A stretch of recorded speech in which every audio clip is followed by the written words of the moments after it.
ভাত গোটেইখিনি দে, আজি গোটেইখিনি ভাত খাম মই, তহঁতে কোনেও খাব নালাগে। আৰু মাংস মোক গোটেইখিনি দে দেই, কিন্তু মই আনিছোঁ ইমান পইচা খৰচ কৰি পেলাই ময়ে খাম, মোক গোটেইখিনি মাংস লাগিব কিন্তু।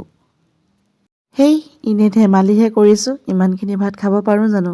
আৰু আপোনালোকে কওকচোন, ইমানখিনি বাৰু মাংস মই খাব পাৰিমনে? দেখাতহে শকত, ইমান খাব নোৱাৰোঁ দেই।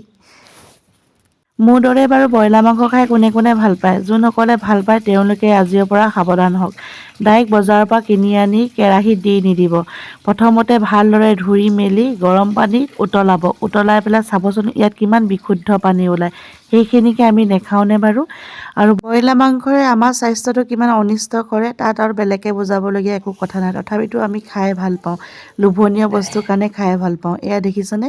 চাওকচোন কিমান বিশুদ্ধ পানী ওলাইছে, ক'লা ক'লা পানীবোৰ ওলাইছে। আমি এইবিলাককে খাই বাৰু আমাৰ স্বাস্থ্যটো অনিষ্ট কৰা নাইনে? এয়া চাওকচোন কিমান বিশুদ্ধ পানী ওলাইছে। কিছুমানেতো ডাইৰেক্ট আনি পেলাই বনাই ডাইৰেক্ট কেৰাহীত দি দিয়ে। আচলতে ময়ো তেনেকৈ আগতে দিছিলোঁ, কিন্তু এতিয়া মই সাৱধান হ'লোঁ। প্ৰথমতে মই বইল কৰি লওঁ, বইল কৰি লৈ পেলাই ভালদৰে ভাল পানী এখিনি ধুই লওঁ।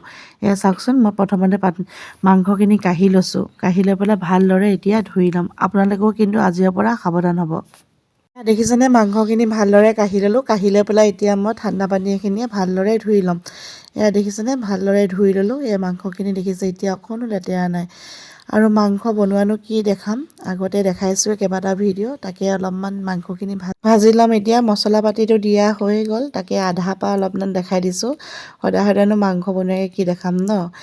আৰু আপোনালোকে ভাত কিহে খালে জনাব। আমাৰ আজি ৰাতিপুৱা সাঁজটো এনেদৰে খাব ল'লোঁ।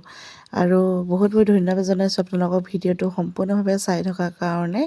আৰু আপোনালোকে ব্ৰইলাৰ মাংস এনেদৰে খাবচোন, ভাল লাগে। বইল কৰি ল'ব, প্ৰথম বইল কৰি লৈ পানীখিনি পেলাই ভালদৰে ধুই মেলি আকৌ ভালদৰে ভাজি মেলি খাব। এতিয়া শেষত এয়া দেখিছেনে ধনিয়া কেইটামান দি দিছোঁ। ধনিয়া দিলে ভাল লাগে, চেণ্টটো ভাল লাগে হয়নে? আৰু গেছটো সদায় অফ কৰাৰ পিছত ধনিয়াটো দিব, তেতিয়া আৰু ভাল লাগে। এইফালে মোৰ মাংস ৰেডি হৈ গ'ল, দেখিছেনে কালাৰটো কেনেকুৱা লাগিছে বাৰু?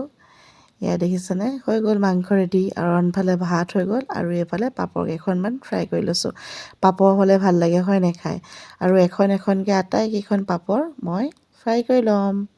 এয়া দেখিছেনে হৈ গ'ল। আৰু আনফালে এয়া মায়ে ভাত বাঢ়িছে, গৰম গৰম ভাত। আৰু মই ভাত এইকেইটাই খাওঁ দেই, বৰ বেছিকৈ ভাত নাখাওঁ। বহুতে ভাবে শকত কাৰণে চাগে একাহী একাহী খায়, কিন্তু মই এইকেইটাই খাওঁ। এইফালে পাপৰ আছে, আৰু এইফালে মাটি দালি আছে। আৰু কিন্তু মাংস হ'লে মোক কিন্তু কেঁচা পিঁয়াজ এটুকুৰা দৰকাৰ হয়েই। কেঁচা পিঁয়াজ এডোখৰ লৈছোঁ, আৰু জলকীয়া দিছিলোঁ মাংসত, তথাপিতো জ্বলা কম হ'ব বুলি আৰু জলকীয়া লৈ লৈছোঁ, কেঁচা জলকীয়া। আৰু এইফালে মই টেষ্ট কৰি পেলাই কৈ আছোঁ আপোনালোকক বহুত ধুনীয়া হৈছে। এনেকৈও কেতিয়াবা বনাই খাই চাবচোন, ভাল লাগে। আৰু ভিডিঅ'টো আপোনালোকক সম্পূৰ্ণ চাই থকাৰ বাবে বহুত বহুত ধন্যবাদ জনাইছোঁ। আগলৈও এনেদৰে মৰম আৰু ছাপোৰ্ট দি যাব বুলি আশা ৰাখিলোঁ। আৰু যদি মোৰ ইউটিউবত চাই আছে, ইউটিউব চেনেলটো ছাবস্ক্ৰাইব কৰি দিব। লগতে যদি ফেচবুকত চাই আছে, ফেচবুক পেজটো ফ'ল' কৰি দিব। আজিলৈ আহিছোঁ, বাই।